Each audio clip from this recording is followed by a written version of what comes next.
जय Shri Radhe. Welcome to रंग astro. काम में मन नहीं लगता, कहीं भी एक जगह टिक नहीं पाते। हमेशा ऐसा लगता है कि जितना हमें मिलना चाहिए था या जो हम डिज़र्व करते हैं वो हमें नहीं मिल पा रहा है। मन हमेशा उखड़ा उखड़ा सा रहता है और एक उदासी सी हमेशा छाई हुई होती है।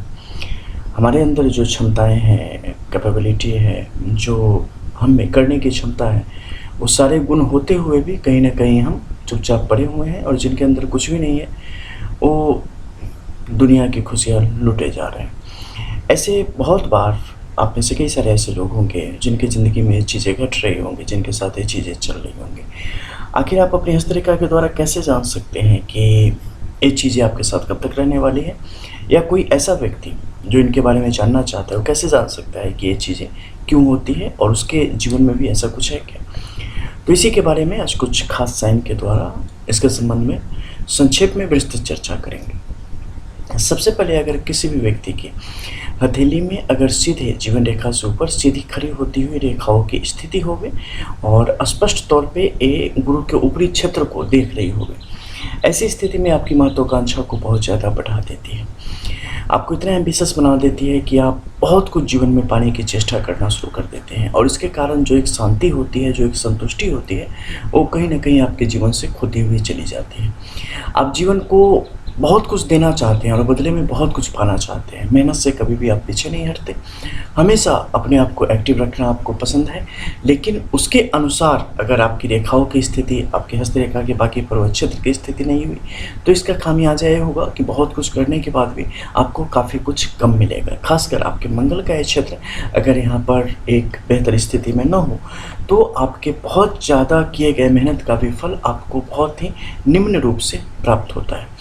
इसके अलावा जो एक दूसरी स्थिति है वो है सूर्य के क्षेत्र में। यहाँ पर अगर एक से ज़्यादा लकीरों की संख्या स्पष्ट तौर पे आपके लिए बनती चली जाती है, ऐसी स्थिति में भी आप एक जगह टिक के नहीं रह पाएंगे। अपने कार्य क्षेत्र में जो कुछ भी करेंगे उसमें एक असंतुष्टि का भाव आपके लिए हमेशा लगा रहेगा। आपको लगेगा कि नहीं, कुछ ना कुछ छूट रहा है, कहीं ना कहीं मेरा 100% उपयोग नहीं हो पा रहा है, कहीं ना कहीं मैं अपना 100% दे नहीं पा रहा हूँ, मेरे लिए और भी कुछ होना चाहिए था। मैं अपनी ऊर्जा को, एनर्जी को कहीं और भी अगर लगाऊंगा तो वहाँ से और भी ज़्यादा कुछ हमें सामने से मिलेगा। तो ये चीज़ें आपके मन को भटकाने का काम यहाँ पर करेंगे। इसके अलावा बुद्ध के क्षेत्र में भी अगर अर्धा रूप में रेखाओं की स्थिति, यानी नीचे से बढ़ के ऊपर की तरफ जाती हुई, नीचे मुख बड़ा होगा, ऊपर पतला होगा, ऐसी स्थिति है। ऐसी स्थिति में भी आप अपनी क्षमता को नहीं पहचान पाएंगे और खुद से कहीं ना कहीं निराश रहेंगे, असंतुष्टि की स्थिति रहेगी। वहीं पर ये रेखा अगर ऊर्ध्व स्थिति में है, यानी कि ऊपर की तरफ है, तो ये आपके जीवन में काफ़ी ज़्यादा खुशियों को लाने का भी काम करती है। इसके अलावा अगर सूर्य के क्षेत्र से सीधी स्पष्ट तौर पे काटती हुई रेखा ग्रहण योग आपके शनि के क्षेत्र तक जाती है, ये भी आपको असंतुष्ट करती है और आपकी जो क्वालिटीज़ है, आपके अंदर जो क्षमता है, उसके अनुसार आपको जीवन में सफलता के योग नहीं प्राप्त करने देती है और काफ़ी मुश्किल स्थितियों को दिखाने का काम करती है। अगर आपकी मस्तिष्क रेखा की स्थिति बहुत ज़्यादा लंबी हो गई और दूसरे मंगल को भी काट डाले, ऐसे स्थिति में ये आपके लिए एक असंतुष्टि के भाव को पैदा करने का काम करती है। तो अगर आपकी हथेली में भी इस प्रकार की रेखाएं हैं तो आप स्पष्ट तौर पे समझ सकते हैं कि अब तक आपको जीवन में जो संतुष्टि चाहिए वो क्यों नहीं मिली है। अब हम बात करेंगे इसके उपायों पर कि इसके संबंध में व्यक्ति को क्या करना चाहिए। ज़्यादातर अगर देखें तो ये तो आपके ग्रहों पे आधारित है कि व्यक्ति के ग्रह दशा किस प्रकार से रहेंगे, उसी प्रकार से उनके जीवन में संतोष या असंतोष की स्थिति पनपेगी। लेकिन कुछ खास ग्रहों को वहाँ पर देख लेना आवश्यक है, जैसे गुरु के क्षेत्र को। अगर गुरु का क्षेत्र आपके लिए अगर यहाँ पर धसी स्थिति में, जब भी मान लो कि सीधी खड़ी रेखाएं हों या आपके सूर्य के इस पर एक से ज़्यादा रेखाएं हो या जो भी बताया है, तो अगर उस स्थिति में अगर यहाँ पर ये धसा हुआ हो, यानी कि अंदर की तरफ दबा हुआ हो, तो गुरु से संबंधित कुछ खास उपाय जातक को करने चाहिए। और वैसे बिना कुंडली दिखाए तो नहीं, लेकिन अगर कुंडली दिखा ले और परिस्थिति बन रही हो तो ऐसे में पुखराज धारण करना चाहिए। फिर ये आपकी उन्नति को अत्यधिक बढ़ा देने का काम करेगा। लेकिन अगर आपको अपने कुंडली के बारे में जानकारी नहीं है तो सिर्फ आप क्या करें, गुरु की पूजा यहाँ पे करना और गुरु का व्रत करना आपके लिए चीज़ों को बेहतर करने की दिशा में काम करेगा।